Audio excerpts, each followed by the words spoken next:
Betawi yang sebenarnya itu adalah karena di Betawi ini banyak sekali pohon yang namanya pohon Betawi atau disebut juga pohon ketepeng. Pohonnya kembangnya kuning. Oh, warnanya kuning. Nah, itu biasanya gagang batangnya itu sangat keras yang digunakan sebagai gagang golok. Nah,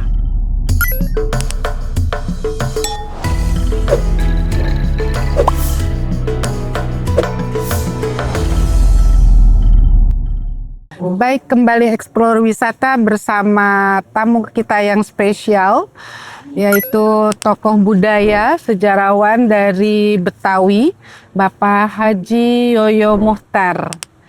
Selamat datang Bapak di podcastnya Explore Wisata.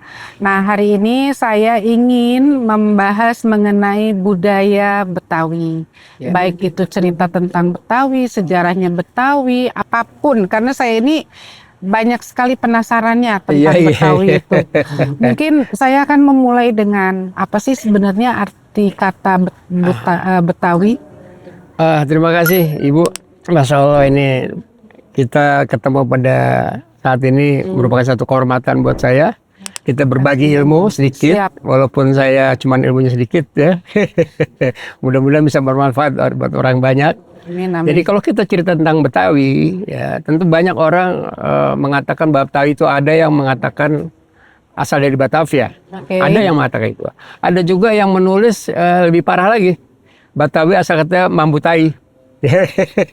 Ada yang nulis seperti itu. Karena ketika itu dalam tulisan itu ada ketika Sultan Agung menyerang Batavia, kemudian dia itu dibalas dengan meriam yang isinya itu kotoran manusia. Akhirnya Mambutai itu mungkin itu sekilas aja, tapi kita tidak akan menerima itu. Kemudian ada lagi Betawi yang sebenarnya itu adalah karena di Betawi ini banyak sekali pohon yang namanya pohon Betawi atau disebut juga pohon ketepeng. Pohonnya kembangnya kuning. Oh, warnanya kuning. Nah, itu biasanya gagang batangnya itu sangat keras yang digunakan sebagai alat untuk gagang golok. Nah, ya berarti golok. Tanaman tahunan ya, keras. Tanaman yang memang nggak tinggi pohonnya, terendah, tapi dia cukup kuat. Ya, istilahnya pohon di latar lah ya, pelataran lah kalau kita bilang itu, tapi banyak sekali dulu seperti itu. Jadi kalau lihat judul daripada kebetawian itu, sebenarnya kita udah ada masyarakat Betawi ini jauh sebelum masyarakat lain ada di sini. Sebab kalau kita lihat dalam sejarah Wangsakerta di abad ke-15, bahwa udah ada kehidupan, terutama di daerah Kampung Rorotan. Ya, di sana ada yang namanya penguasa namanya Aki Tirem, ya.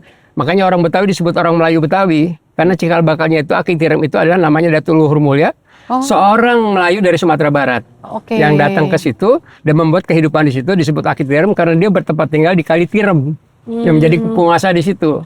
Dan dia punya kehidupan dan punya anak buahnya di sana. Pada satu saat ketika itu adalah banyak perampok-perampok yang datang, ya. Kemudian setelah itu datanglah seorang Dewa Warman dari India itu yang membantu Aki Tirem ini. Dari situlah terjadi satu perkawinan anaknya Aki Tirem dan Mas Repo Haji menikah dengan Dewa Warman, yang kemudian membuat satu kerajaan, atau kerajaan itu artinya kelompok. Kerajaan disebut Kalasalkan Negara. Itu terdapat di penelitian Jawa Barat. Ya. Kemudian dari situlah perkembangannya bahwa orang-orang Betawi ketika itu udah ada. Abad kedua 132 Masehi. Nabi aja belum lahir. Iya, panjang sekali. Jadi artinya bahwa kehidupan masyarakat Jakarta bukan kemarin sore, atau orang Betawi itu bukan kemarin sore, tapi udah cikal bakalnya udah ada, tapi waktu itu belum disebut orang Betawi. Ya kan? Itu abad kedua. Kemudian pada abad keempat kelima itu ada berdiri kerajaan Tarumanegara di desa Tarumajaya, Bekasi. Bekasi ya? Bekasi. Nah, Bekasi itu juga namanya bukan Bekasi awalnya. Sebab Tarumanegara pada waktu itu di bawah Purnawarman, ya, dia menggali kali dari Kali Bekasi ke Kali Gomati yang ada di Kampung Tugu sekarang, sepanjang 21 km. Kemudian menamakan tempat itu Candrabaga. Candra artinya bulan, Baga artinya kepunyaan perempuan. Ya, kalau Porosa punya laki-laki. Yang sekarang dibuat oleh orang Bekasi itu menjadi Stadion Candrabaga. Di situ asal muasalnya. Kemudian jadi dari situ menjadi Bagasasi. Ya, pada abad itu Bagasasi. Kemudian karena Belanda masuk nggak bisa ngomong Bagasasi, dia sebut jadilah Bekasi. Bekasi. Padahal jadi kagak ada artinya Bekasi. Oke. Musuhnya Bagasasi. Sebenarnya Bagasasi. Bagasasi, Baga tetap aja Baga punya perempuan, Sasi itu bulan. Oke. Sama artinya. Nah, dari situlah kemungkinan perkembangannya Tarumanegara kemudian berkembang, ya, kemudian masuklah di Betawi ini menjadi kerajaan Sunda Kalapa. Sebab nama tempat ini dulu Nusa Kalapa. Nusa artinya tanah, Kalapa artinya banyak pohon kelapa. Tanah yang banyak tumbuh oleh pohon kelapa. Kemudian dari Nusa Kalapa pada abad ke-15 berubah menjadi Sunda Kalapa. Karena bagian dari kerajaan Sunda. Karena kerajaan Sunda itu pindah dari Bekasi itu ke Pakuan yang sekarang disebut Bogor. Sebenarnya harusnya namanya Pakuan. Jangan disebut Bogor. Bogor tuh madein luar juga. Raffles menamakan Boitenzora. Jadi Bogor. Harusnya nama Pakuan, makanya disebut sana ada Universitas Pakuan. Disebut Pakuan Pajajaran. Karena waktu itu Tarus Bawa membangun 5 istana yang sama Pajajar, berjejer. Jadi Pakuan Pajajaran. Itu asal muasalnya, Bu. Iya, seru nih. Saya jadi tahu ini. Nah, dari situ, ini bahasa Sanskerta ya, Pak? Bahasa Sanskerta. Nah, dari situlah abad ke-15 baru masuklah perubahan, masuknya kerajaan Jayakarta waktu itu. Karena itu ada Fatahillah yang menduduki di situ. Memang cukup panjang kalau kita ceritain, kagak cukup waktunya. Betul. Di 1527 masuklah Fatahillah menduduki di sini dan mengganti nama Sunda Kalapa menjadi Jayakarta. Kemenangan yang sempurna artinya. Gitu. Nah, dari situ itu cikal bakal masyarakat Betawi. Waktu itu belum disebut orang Betawi. Masih belum tuh. Belum disebut orang Betawi, tapi masyarakat kita sependapat itu disebut orang sininya. Orang asli sini. Orang penduduk inti sini. Belum disebut orang Betawi. Nah, ketika Jan Pieterszoon kan di 1609 mengganti nama Jayakarta menjadi Batavia. Batav itu artinya sukunya Jan Pieterszoon kan di Belanda sana. Dia inginkan adanya supaya dia menyatu tinggal di sini, dia bisa namakan orang Betawi di Batav sukunya dia gitu loh. Jadi Batavia. Batav itu sukunya yang terserukun di Belanda. Gitu. Marganya dia dibawa ke sini. Marganya dia dibawa ke sini supaya kita mengetahui. Tapi kemudian untuk membangun tempat di kota tua sekarang, dia orang Betawi nggak ada yang mau kerja sama mereka. Tolak.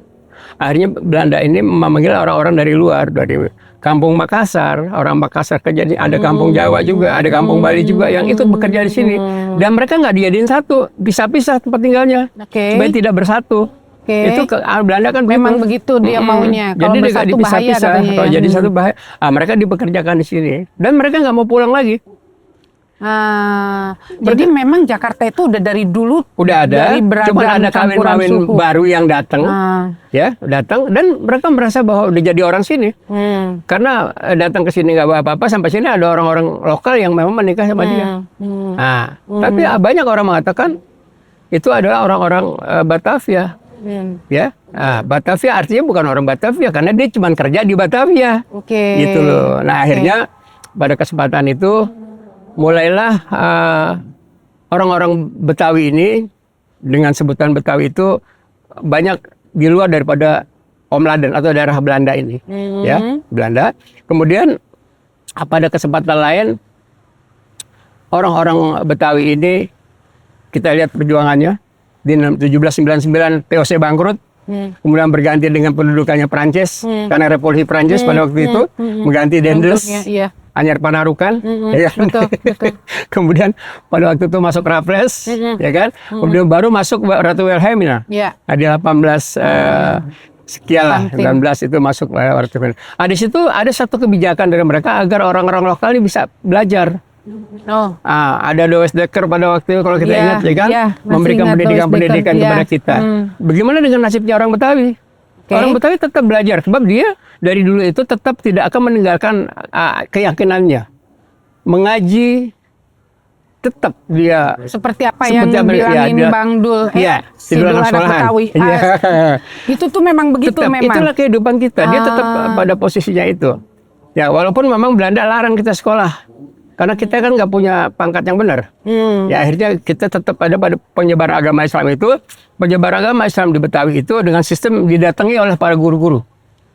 Begitu sistemnya. Sehingga kita tetap tawaduk. Jadi in-house ya? In-house. Jadi tetap kita pokoknya biar bagaimana itu nggak bisa tinggal. Nah kemudian pada perkembangannya muncullah orang-orang pinter.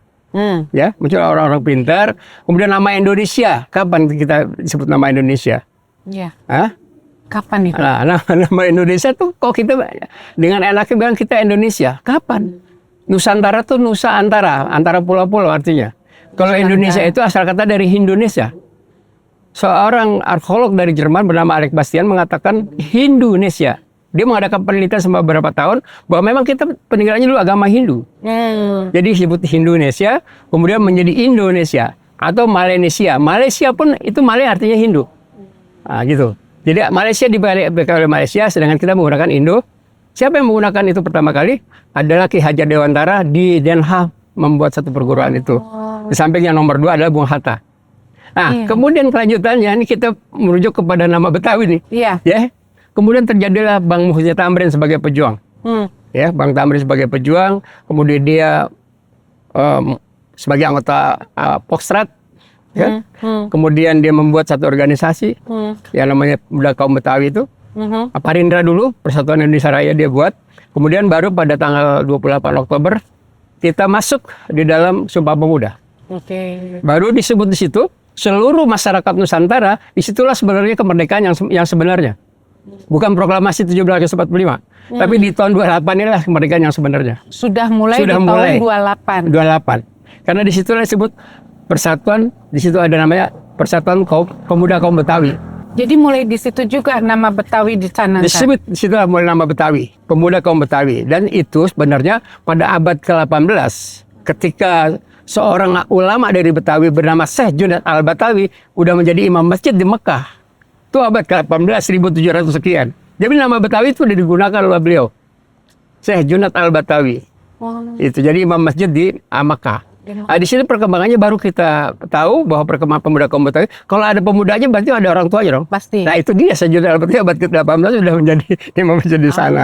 Jadi Betawi itu bukan kemarin sore, tapi memang masyarakat Betawi ada penduduk inti kota Jakarta. Dari situlah sebenarnya sebutan Betawi itu bukan cuma orang Betawi, tapi keseluruhan masyarakat Nusantara ini proklamasi yang pertama itu di situ. Bertanah air yang satu, tanah air Indonesia, berbangsa yang satu, bangsa Indonesia, berbahasa yang satu, bahasa persatuan bahasa Indonesia. Nah disitulah sebenarnya sebutan Betawi itu tidak lagi harus dipermasalahkan. Menurut saya sebab udah sempurna. Tinggal kita melihat sekarang budaya percampurannya. Kita kalau melihat budaya Betawi, ada orang bilang kok budaya Betawi kayak orang Cina. Iya, itu yang kayak saya orang Betawi kayak orang Arab. Kok orang Betawi kayak orang Eropa? Apa sebabnya? Sebab Jakarta sebagai kota pelabuhan didatangkan oleh seluruh masyarakat bukan cuma Nusantara, masyarakat dunia yang mereka datang ke Teluk Jakarta membuat kastel-kastel penempatan rempah-rempahnya, ya kan? Artinya mereka bergaul dengan bicara. Dia ngomong apa? Pakai bahasa apa dia? Makanya disebut orang Melayu. Sebab bahasa Melayu itu digunakan oleh Belanda. Ada 3 orang interpreter orang Melayu yang digunakan Belanda untuk nyambung kepada masyarakat lokal. Jadi nyambung, jadi bisa dijajah kita. Coba kalau nggak ada itu, nggak bisa dijajah. Jadi bahasa Melayu ini sebagai bahasa pergaulan, sebagai bahasa untuk nyambung. Sehingga bahasa Indonesia pun asal dari bahasa Melayu. Ya seperti itu. Panjang juga ya ceritanya soal Betawi ini, tapi yang pasti nama Betawi itu sebetulnya mengambil dari sebuah pohon yang dipakai untuk bahan pegangannya golok orang Betawi. Oke. Terus terkait dengan ini Pak, perkampungan. Ini cakep nih kalau kita ngomong soal perkampungan budaya Betawi. Karena perkampungan budaya Betawi ini sebenarnya ada replika daripada kultur budaya Betawi. Artinya gini, sampai mana sih batasan budaya Betawi? Ya. Batasan budaya Betawi itu di sebelah timur itu Batu Jaya atau Kerawang Barat. Yang sekarang ditemukan menurut Hasan Japar, Profesor Hasan Japar itu adalah candi. Padahal bukan candi, itu adalah Unur. Unur itu adalah makam-makam raja-raja Tarumanegara.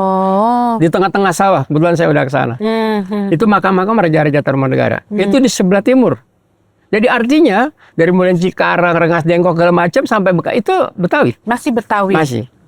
Kemudian ke sebelah barat itu dari mulai Teluk Naga sampai Gunung Sindur. Jadi kali Cisadane itu ke sini itu termasuk Tangerang. Kalau yang Karawaci, Karawaci Ibu tahu namanya? Tahu. Karawaci artinya apa? Kampung Rawa Cina. Oh, Karawaci itu kampung Rawa Cina. Siap. Memang. Karawaci itu saya di sana 2 tahun kebetulan, Bu. Jadi kampung Rawa Cina itu masuk Banten. Tapi yang Kali Cisadek kemari itu masuk Betawi. Oke. Nah, jadi sampai terus ujung ke daerah yang namanya Gunung Sindur. Tuh. Terus kalau ke sebelah selatannya dari mulai Cibinong, Citerep, Depok siapa lagi kan? Cibinong, Citerep sampai Gunung Putri. Itu masih Betawi. Cuman dibagi atas dasar bahasa. Nah, ini kalau bahasa seru dah. Iya. Nah, jadi di sini ini ada replika daripada perhujan tadi. Makanya di sini kalau kita lihat nanti di pulau itu, ya ada rumah pesisir, rumah tengah, dan rumah pinggir. Itu adalah perwujudan yang terjadi di Betawi sebenarnya. Jadi kalau kita lihat ke sana ada rumah pesisir itu dengan panggung, ya kan? Itu karena dikhawatirkan kalau di laut kan banyak rob, makanya tinggi. Kemudian ada rumah yang di tengah itu rumah datar, tingginya juga pakai panggung tapi nggak tinggi, karena dikhawatir dulu kan banyak binatang buas atau jelata nih, banyak ular, makanya agak pakai umpak rumahnya. Kalau ke pinggir sana juga rumah panggung, ke daerah pinggir. Walaupun sekarang udah berubah, ya kan? Itulah suasana ketika itu, ketika itu perubahan masyarakat Betawi dengan segala apa adanya. Otomatis kalau ada rumah pasti ada pakaiannya, ada makanannya, makanannya ada seni budayanya, ada adat istiadatnya. Orang Betawi itu dari mulai lahir sampai mati itu ada adat istiadatnya. Dari mulai bangun tidur sampai bangun mau tidur lagi itu ada cara-caranya. Nah, itulah sebenarnya keunikannya. Jadi kalau saya ingin tahu semua informasi itu saya bisa nemuin di mana, Pak? Sebenarnya kalau informasi itu di situ Babakannya sudah cukup banyak. Di museumnya itu. Museum itu kita bisa lihat. Bagaimana dari bawah itu kita sampai atas. Termasuk batik Betawi. Ada orang bilang batik Betawi memang ada. Orang kenal batik, orang Betawi udah kenal batik. Itu GKBI udah ada duluan. Kalau Ibu tahu GKBI itu orang-orang belum ada di situ. Itu pusat koperasi batik itu ada di sini. Belanja Tanah Abang tuh bukannya baru, dari zaman dulu. Misalnya batik Palmerah ada, batik Setiabudi juga ada. Tapi memang ada khasnya ya, Pak? Ada ciri khasnya. Ya kalau sekarang kan kita lihat batik ondel-ondel yang cuma diceplok-ceplok. Karena ondel-ondel sebagai ikon. Aslinya ada 32 macam. Ya, ada rasa mala, macam-macam. Itu ada di museum, Pak? Di museum kebetulan nggak ada. Di mana saya bisa menemukan? Belum dibikin, nanti dibikin. Mengenai batik-batik Bali, batik-batik Betawi ini di mana? Batik Betawi sementara ini kan masih ada di museum tekstil juga ada. Di museum tekstil. Di museum tekstil, tapi belum nggak seluruhnya ada di situ. Ya, memang bahan-bahan itu dulu ada sama Bu Emma dulu ketua umum LKB, dia punya banyak sekali bahan-bahan itu. Ya. Sekarang kita yang pakai batik kan yang gampang-gampang aja ya, gampang dan murah. Tapi ada rencana untuk mengembalikan lagi jenis-jenis batik itu, Pak? Iya. Sekarang udah ada tempat di ujung itu, ada tempat pembuatan batik. Sebab kalau batik kan ada yang batik tulis, ada batik printing. Nah yang tulis ini kan mahal, bikinnya juga banyak, lama. Betul. Nah untuk itu mungkin yang banyak menyebar sekarang kan batik printingan. Yang banyak. Ini? Iya. Ini batik Betawi kah? Iya. Betawi ini? Iya. Khasnya? Motifnya. Jadi kalau batik Betawi dulunya dari kain lasem. Sebenarnya dari Tuban sana juga. Lasem Tuban. Iya, Pak. Warnanya cerah-cerah, makanya lebih muda, lebih soft. Apa buketan, ya kan? Apa kain lasem. Itu dari sana. Oh, itu mirip dengan batiknya Betawi. Karena mirip dengan kita karena sebagai pesisir. Masyarakat pesisir kan hampir sama, Pekalongan, Cirebon itu sama. Betul. Beda dengan daratan, dia lebih gelap. Lebih gelap, itu Bu. Kalau di pesisir lebih muda, lebih soft dia jadinya ya. Iya. Itu jadi, batiknya. Tapi itu salah satu PR-nya Bapak juga untuk mengembalikan kembali batik-batik khasnya. Samping batiknya, kemudian pengetahuan tentang cara bikin rumahnya. Di dalam rumah itu juga ada yang namanya aksesorisnya, ya kan? Ada gigi balang, ada langkannya. Kemudian bagaimana sistem pembuatan dapurnya, bagaimana sistem pembuatan sumurnya, itu ada harus diatur melalui satu sistem adat yang sudah tertulis gitu. Pak, di Bali itu yang di Desa Penglipuran sudah di-heritage-kan. Dapur, kemudian balai-balai sama pagar. Jadi itu menjadi khas. Apa di sini ada yang dan itu dipakai memang? Kalau kita lihat dari dulu waktu Perda nomor 4 2015, itu ada satu kewajiban tiap-tiap rumah yang ada di Jakarta atau di Betawi ini harus menggunakan misalnya gigi balang. Apa itu gigi Itu balang? gigi balang kalau ibu lihat itu. Itu dia dekat genteng itu namanya gigi balang. Oh, yang tiang ini kayak itu namanya gigi balang. Nah, itu kemudian, wajib. Itu kalau rumah ciri khas rumah tradisi menggunakan itu. Ya. Kemudian ada juga langkan. Ini sepertinya langkannya di besi, harusnya langkannya langkan kayu. Tapi karena sekarang kayu susah, udah gitu kan dimakan rayap, jadi digunakan Besi. besi. Jadi ada langkan, ada gigi balang, ada lagi misalnya kamar itu disebut pangkeng. Kamarnya. Nah, di situ ada pengaturannya, kemudian ada jendela karapiak, ya seperti jendela rujuri-rujuri itu, dari disebut karapiak.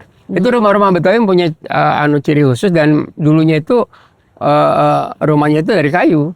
Dulu awalnya belum pakai batu, gitu.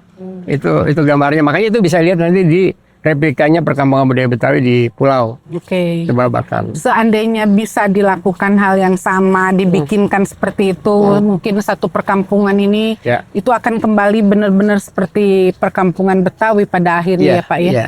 Arti perkampungan budaya, bukan perkampungan Betawi tapi perkampungan budaya. Budayanya. Sebab kalau bilang cerita perkampungan Betawi kita mengaboriginkan. Oke, benar. Yang ada tuh kita dipisahin Iya, dari betul, yang ada nih perkampungan budaya, di mana di situ kita mempertahankan budaya Betawi sebagai budaya lokal kota Jakarta yang harus diketahui oleh masyarakat secara umum. Iya. Betawi itu seperti ini, ya kan? Sehingga kalau ada rumahnya, ada pakaiannya, ada bajunya. Kalau ada bajunya, pasti ada adat istiadatnya. Ada istiadatnya, ada makanannya. Artinya itu terkait. Makanya kalau kita membuat satu kegiatan yang namanya festival budaya Betawi itu, ya itu terkait dengan keseluruhannya. Misalnya ibu mau bikin kegiatan misalnya pemilihan abang none cilik, itu kan dari mulai pakaiannya semuanya ada, terus kemudian aksesorisnya ada, pajangannya mesti pakai kembang kelapa segala macam, itu ada semua. Itu pengenalan sedini mungkin mengenai kebudayaan Betawi. Gitu. Jadi itu yang menjadi pokok dari kita untuk memberikan muatan lokal ke sekolah-sekolah. Dan itu sudah mulai berjalan ya? Dan sudah berjalan, dan kebetulan saya kemarin dari Cilegon jadi juri lomba pidato Betawi. Pakai bahasa Betawi. Pakai bahasa Betawi. Karena kenapa Cilegon Banten mengadakan itu? Karena dia bagian dari Tangerang Selatan yang masuk ke dalam wilayah Betawi dulunya. Oke. Baik Bapak, sebenarnya masih banyak yang ingin saya tanyakan, banyak sekali. Saya tadi begitu datang ke sini dapat tontonan tarian juga, saya ingin membahas soal itu, tapi kayaknya waktu juga yang membuat akhirnya saya harus membatasi diri bertanya sama Bapak. Tapi insya Allah saya punya waktu lagi, akan ada lagi diskusi mengenai kebudayaan Betawi yang tentunya jauh lebih detail lagi, karena ini baru singkat saja kita membahasnya. Pak, sambil dari tadi ini saya sudah duluan minum sih Bapak. Ini katanya bir peletok ini juga buatan asli Betawi. Kalau cerita bir peletok, ini dulu Ibu tahu Pasar Rumput?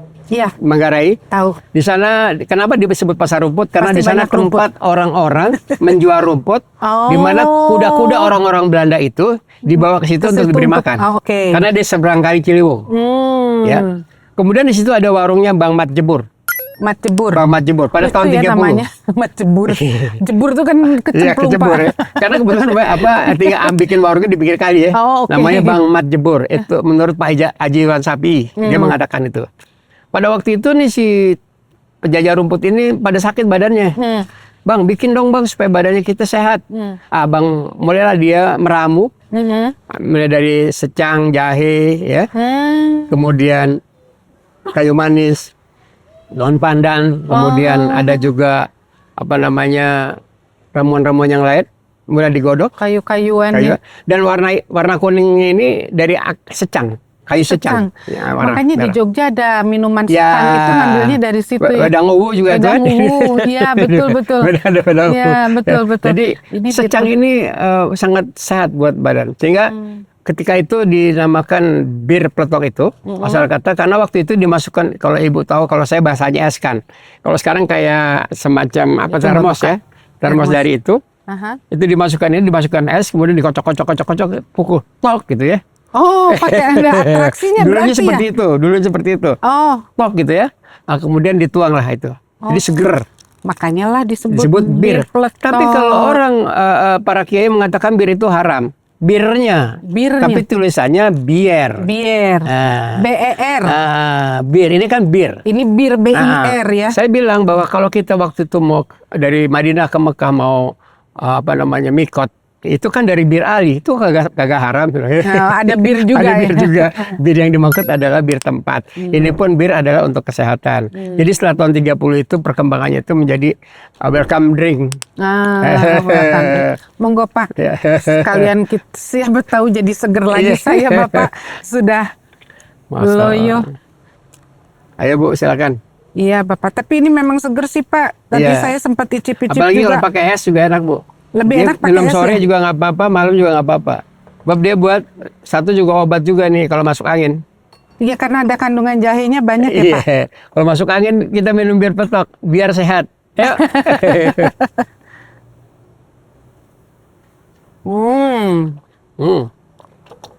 Kalau mau minum bir petok kita ke situ babakan. Asik seru. Tapi memang enak Pak bir peletok. Iya. Di Jogja ada juga bir. Ada. Warnanya kuning dan isinya ramuan juga. Iya. Namanya kalau kita makan Temulawak. Iya, Enggak, sepertinya seperti banyak. temulawak. Justru kalau kita makan di keratonnya itu Pak, salah satu minuman yang dihidangkan adalah bir. Air jahe. Birnya itu warnanya kuning sama persis. Begitu. Oke Bapak, Baik. ini waktu aja yang bikin saya stres sebetulnya. Karena pengennya sih panjang sekali. Iya. Tapi ya mau diapa. Amin. Insya Allah kita ketemu lagi Amin. ya Pak. Sehat Dan Ibu ya. dengan pembahasan yang lebih dalam lagi. Amin. Baik, makasih Bapak. Sama-sama.